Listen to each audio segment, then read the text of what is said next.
It started as just another ordinary afternoon.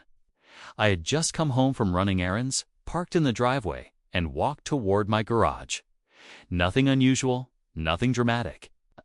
But the moment I pressed the button to lift the garage door, my quiet day turned into a scene straight out of a neighborhood drama. Out of nowhere, one of the HOA board members, who everyone around here calls Karen, because of her constant complaints and confrontations, came storming out of her house. Across the street, she wasn't just walking quickly, she was charging toward me, pointing her finger, and yelling at the top of her lungs. At first, I thought maybe something serious had happened. But within seconds, she screamed words that left me frozen in disbelief. According to her, the car sitting inside my garage wasn't mine at all, it was hers. She claimed that I had somehow stolen the vehicle she had just purchased, even though it had been sitting in my garage for months. Before I could even get a word in, she pulled out her phone and actually called 911 right there in the middle of the street. Neighbors peeked out of their windows. Some even stepped outside, curious about why an HOA member was accusing me of grand theft auto in my own driveway. The scene quickly escalated, and the sound of sirens in the distance made my stomach drop. What should have been a simple afternoon of unloading groceries had suddenly become a showdown between me, my own property, and a neighbor determined to prove I was a thief. And that's where everything began to spiral. As the sirens grew louder, I couldn't stop replaying what had just happened in my head. How could she possibly think this car was hers? It was my vehicle, my registration, my payments. I'd had it for nearly a year without a single issue. But if you knew Karen, you'd understand why this wasn't so shocking. Ever since I moved into the neighborhood, she had made it her mission to monitor every tiny detail of everyone else's lives. From grass being an inch too long to leaving trash cans at the curb for 5 minutes too late, she always found something to complain about. And because she was on the HOA board, she thought she had the power to control it all. Still, accusing me of stealing my own car was on another level. The way she shouted, with so much certainty, almost made me wonder if she had convinced herself it was true. She kept yelling across the street that she had just bought this exact car from a dealership and that she had proof coming in the mail. Neighbors were whispering to each other, unsure of what to believe. To them, it probably looked like a heated dispute, but with 911 already dialed, it was turning into much more than just an argument. I stood there, trying to stay calm, but inside I was panicking.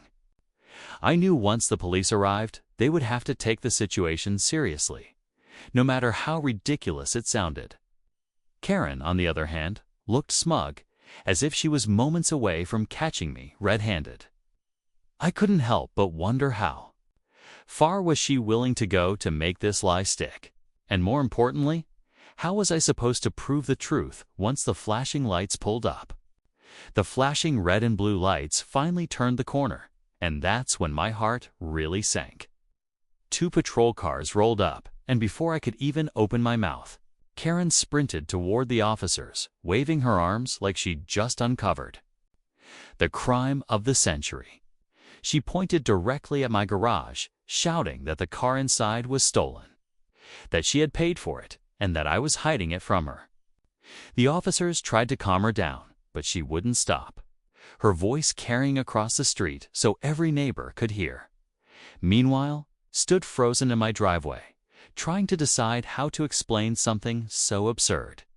A couple of neighbors had gathered on the sidewalk, whispering, some clearly amused, others unsure what to think. One man muttered that Karen had a habit of exaggerating, while another neighbor shook her head, saying she'd never seen her this out of control before.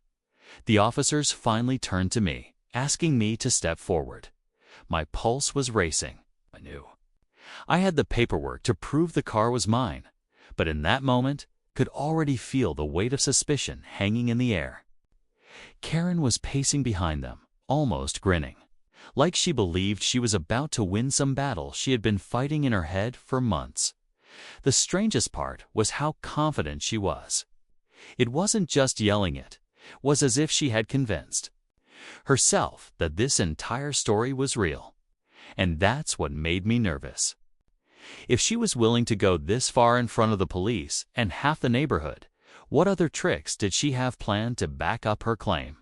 One of the officers asked me calmly to step aside while they looked at the car. My stomach dropped. As the garage door finished rising, revealing the vehicle in question, my car, sitting exactly where it had been for months. Karen immediately pointed and shouted, "That's it. That's the one they delivered to me. He's hiding it in his garage." Her voice cracked with this strange mix of rage and triumph, like she thought she'd finally trapped me. The officer gave me a look that was hard to read, part professional, part cautious, before asking for my license, registration, and proof of ownership. My hands trembled as I reached into the house to grab my documents, praying I hadn't misplaced anything. Behind me, Karen kept talking nonstop, telling the officers how she had wired money to the dealership, how she had been promised that exact car, even throwing in details like the color and mileage, which made a few neighbors gasp. That was the moment doubt began to ripple through the crowd. If she had details, maybe she wasn't completely making this up. My chest tightened. What if there had been some sort of mix-up at the dealership? What if my name wasn't showing correctly on the records? The idea of standing there, accused in front of everyone, made my head spin. The officers glanced at each other, clearly realizing this wasn't going to be resolved in a few quick minutes. They started making calls on their radios, while Karen crossed her arms and smirked, whispering loud enough for neighbors to hear, "He won't be able to prove it. Just watch." My pulse hammered in my ears as all eyes turned to me, waiting for the truth to come out. As I stood there clutching my documents, ready to hand them over, one of the officers' radios crackled with a response. The dealership had been contacted, and what they said sent a ripple of unease through the air. According to their records, a car matching the exact make, model, and even color of mine had been sold just a few days ago. Then the buyer's name, Karen. The moment those words left the officer's mouth, Karen's smirk widened into a full-blown grin. She threw her hands up and shouted, "See? I told you. That car is mine." Neighbors gasped, some even nodding as if the mystery was solved. My heart pounded so hard I thought I might collapse. For the first time, a tiny seed of doubt crept into my own mind. Could it be possible there had been some bizarre mix-up, that somehow two cars with the same details had been mixed into one? Paperwork trail.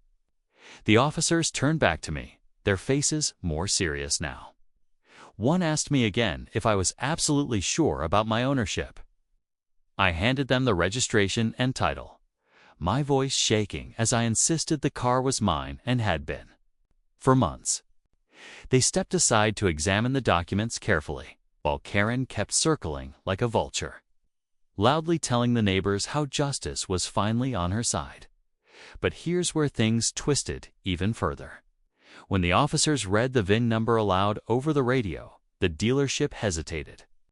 There was confusion on the other end, as if the numbers didn't perfectly match their recent sale. The tension spiked instantly. Was this a clerical error, or was something much bigger hiding beneath the surface?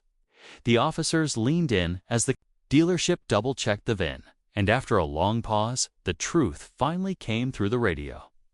My car had been registered to me for almost a full year.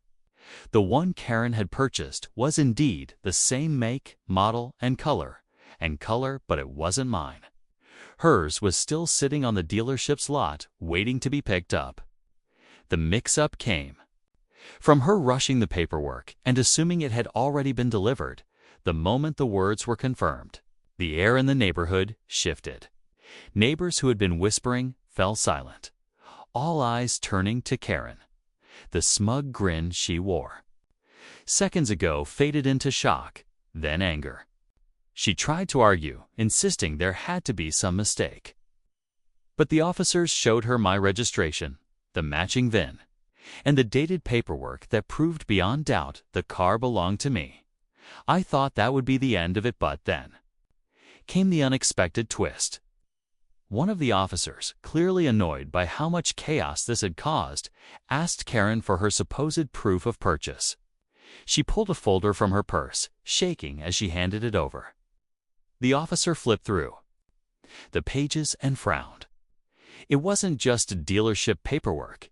Included a deposit slip to a completely different name and account. Suddenly, it wasn't just about my car anymore. The officer quietly pulled the other aside, speaking into his radio again, and I realized this wasn't just an HOA. Feud might be something much bigger. Karen's accusation had backfired. And now, instead of me being the suspect, all eyes and questions were on her. The neighborhood was completely silent as the officers questioned Karen about the strange paperwork. Her voice, once so loud and confident, had dropped to a nervous mumble. It turned out the deposit she waved around wasn't for the car in my garage at all, but for another vehicle entirely. Whether she had been confused, misled, or just trying to spin a story, no one could tell anymore. What everyone could see, though, was that her claims had crumbled right in front of the entire block. The officers returned my documents, apologizing for the trouble, and assured me everything checked out. Relief washed over me, but I couldn't ignore the fact that I had just been accused of car theft on my own driveway. Karen, meanwhile, was warned for filing a false report and escorted back toward her house. She didn't meet anyone's eyes as she hurried away. Her earlier bravado replaced with embarrassment. Neighbors slowly began to disperse. But not before a few came over to pat me on the shoulder, telling me they had never believed her wild story in the first place. One even laughed softly, saying this was the most HOA drama they had ever witnessed. Despite the stress, I couldn't help but agree. Felt like something out of a movie.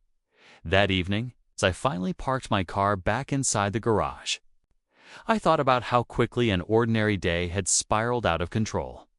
It was a reminder of how fragile peace in a neighborhood can be when personal grudges mix with authority. And in the end, the truth didn't just clear my name, Mitt revealed more about Karen than any of us had ever expected.